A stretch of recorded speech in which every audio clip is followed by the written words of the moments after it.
Greetings, fellow citizens of Disneyland. Bricky here with your weekly update. Let's look at all the new things that are open and closing in the month of November at the Disneyland Resort. But keep in mind, the big show or the holidays show up on Friday, November 10th, and they will go until January 7th.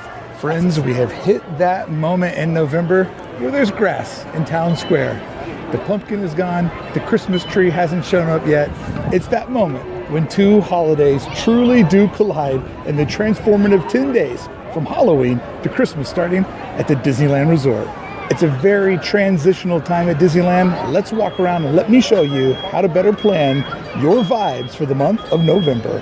It's a Small World will reopen just a day before holidays start here, probably just to test and adjust and let some people get on. So that'll be the 9th that you can start doing the happiest holiday sale that ever set cruise. But this attraction remains one of my favorite parts of the holiday transformation at Disneyland. It's such an amazing way to celebrate the holidays, an annual tradition. All the extra lights and TLC that goes into It's a Small World just takes something that I already love because of its historical relevance, and it just moves it up another notch. Absolutely love it. Can't wait for it to come back.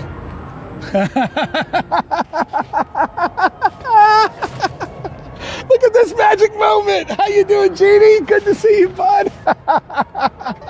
It's a Small World reopening November 9th.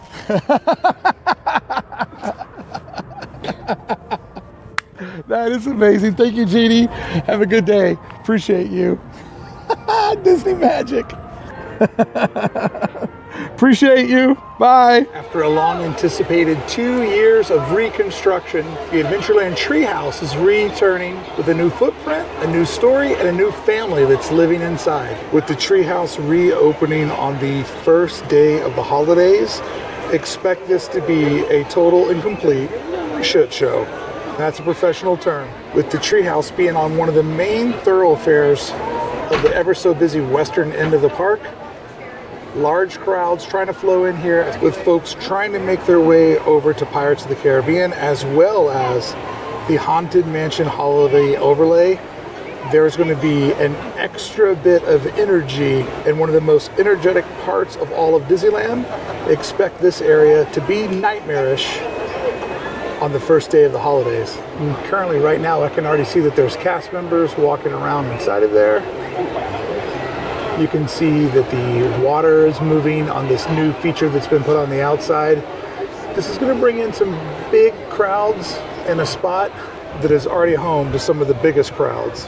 My pro tip is, unless this is something that's really, really important to you, give it a little space and time. Each day it will get easier, but that opening day will be a mess, promise. As you can see behind me, the Festival of Holidays food carts are starting to show up, but keep in mind, these won't be open until the holidays officially start here at Disney's California Adventure, but it does add in a lot of new places to eat and grab snacks with probably over 50 new items available in the park, but it does also congest walkways. So plan ahead. It takes time, it takes patience, and a little bit of planning, and it's not real easy to figure out if you have dietary restrictions. But to those of you that don't, let the eating begin. It kicks off when the holidays begin here inside of DCA. Big shout out to the beef brisket slider when we did our food fight, where I let the viewers of Bricky Talks Disney vote on which item was the #1 item this year. There's the champion. Bow down to your new holiday god, the beef brisket slider. Congratulations, Tom G, on winning the 2023 food fight. Friends, if you want to support Hey Bricky, a great way to do it is to pick up our new shirt. We just opened up a new web store. Catch the Vibes Override shirt, established in 1955 when somebody decided that rides are not the most important things to theme parks. It's all about the vibes, baby, and we're celebrating it. Oh, I spot some Christmas plaid back there. So close. Redwood Creek Challenge Trail will be transforming over into Santa's workshop, where you can do Christmas holiday activities and meet the big man himself, opening on the 9th, just the day before Christmas kicks off at DCA. This is a fun place to take the kids, let them sort of unwind, running around in a controlled environment. So long, Villains Grove. We'll see you next year. Can't wait.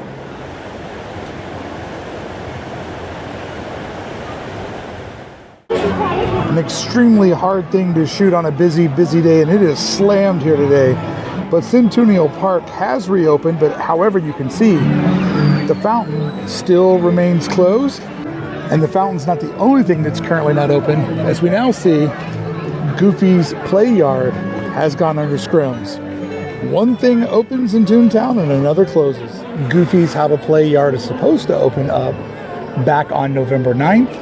Just a small refurbishment. However, we've seen a lot of things in Toontown close down and not make their reopening dates because there's just something fundamentally that was not done correctly when this land was put together. And the construction walls continue over in front of Donald's boat. So that whole footprint is now completely closed to guests, taking two of the major destinations of this land and placing them behind construction walls. For me, the thing that I hate most about all this being under construction walls is a lot of people only get to come out to the parks during the holiday season when life slows down, they get a little bit more time off from work. So I hate that so many people that have probably been waiting to see Toontown for the first time are going to see it when it's half behind construction walls. But that's kind of been the vibe for most of the year. Don't let a little bit of construction on the building fool you. Space Mountain is back to being fully operational. Well, maybe not fully operational, but it's back to being in better shape that it's been in for quite some time. The attraction was down a large part of last month, but it is back open during the holidays, which is great because Space Mountain, nearly 50 years old, remains a Disneyland perennial favorite and one of those rides that does a really, really good job of absorbing lots of folks inside, outside of the building. This, my friends, is a people eater. And it is so important during the holidays to have attractions that eat up people, absorb people, keep them inside of a very tight footprint so that the rest of the thoroughfares of Disneyland allow guests to easily move about.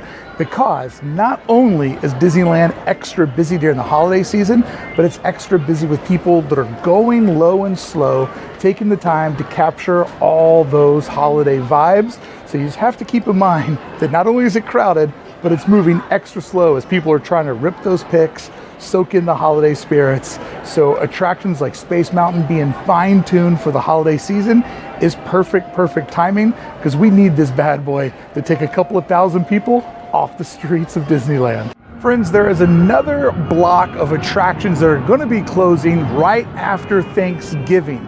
On Monday, November 27th, going up to the 1st of December, the Incredicoaster is one of 3 attractions that will be closing down that week. So if you're coming for the Thanksgiving holiday weekend, you should be fine. But if you're staying over till Monday, keep in mind, you're not going to be able to Incredicoast.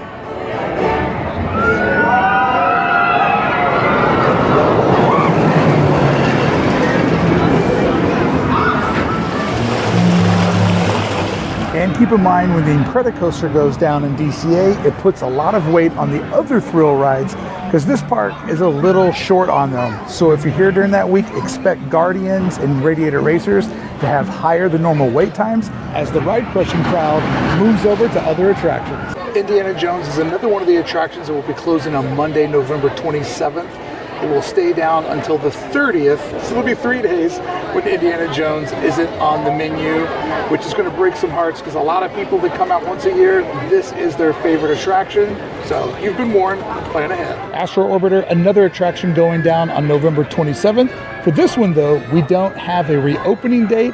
I don't think it'll be too terribly long, but not a bad idea to have this part of the park not so congested when everybody's flowing in and out for the holidays. These 3 attractions go down on that Monday, November 27th. So just keep in mind, if you're planning to come out on that week because you have it off after Thanksgiving, there'll be 3 things going down, but the holidays will be in full swing. So Disney has just announced that Tale of the Lion King will be shutting down on January 7th, which is when the holidays are officially over. So if you're coming out during the month of November or December, it's going to be the last call to see Tale of the Lion King. It is definitely worth your afternoon if you can get in there and see one of the shows. A great place to sit down, an amazing cast and story that they put together. Try to catch it if you need a great spot to recharge those batteries on a long holiday park ripping day. And many of us will be grateful for Tale of the Lion King because it was the first show that came back post-pandemic. putting entertainment where it belongs, back inside of Disneyland. So I really hope when this goes away on the 7th that they have something else planned to take back over the Fantasyland Theater. The Mark Twain being down probably for the entire month of November is a refurbishment that I can 100% get behind. She was looking a little bit rough. There had started to become a lot of water damage, mold and mildew that was building up on the back paddles. The wood surfaces that you walk around on were looking a little rough and uneven. So it appears that they are going through this thing and going through every single detail, which I'm so excited to see how bright and shiny and new she will be when she pulls back out after this refurbishment. Also, admittedly, a little bit bummed out not to be able to do a holiday cruise on the Mark Twain, but hopefully it comes back in December, but I don't expect to see it inside of November because they are going from the top to the bottom and it's much needed, much deserved. Let's move on to one that if you don't know this, you've obviously been living underneath the Disneyland rock because it's been such a big talk in the community. What's happening with Splash Mountain? The top of Splash Mountain completely removed as it's being transformed into a salt mountain for Tiana's Bayou Adventure. Unfortunately for some of you folks that only come out once a year during the holidays, this is not going to be on the menu, but it is supposed to be back together by the end of next year. So hopefully when you return in 2024, you'll be able to splash down the bayou. Something bizarre is going on with Schmoozies because it was closed the entire month of October, closed back in September, was supposed to be open already in November, and it's still closed. It even had Halloween items that they were supposed to serve exclusively here, and it never opened up to serve them. And you know Disney hates not selling something they planned on having on the menu. So there definitely is a mystery going on with what's happening with Schmoozies, which is one of the most untouched parts of Disney's California Adventure. When you look at the mosaic tile walls that surround it, this is one of the few things that still has that DCA 1.0 aesthetic to it. This and the restrooms, when you first come in the gate, that's pretty much the most untouched parts of the park. Why this has been closed for so long, who knows? I am finally fully invested in Schmoozies. I love the Schmoozies mystery. Let's solve it. Hey friends, thank you so much for watching this week's update. Let me know in the comments below if you think this will help you plan your November trip out to the Disneyland Resort. I can't wait for the holidays to start. Hopefully I'll see you there real soon. If you enjoyed this video, please subscribe to the channel and consider picking up one of our new Vibes Over Ride shirts at our new web store at heybricky.com. Thank you so much for showing up. I appreciate all of you. I can't wait till I see you the next time.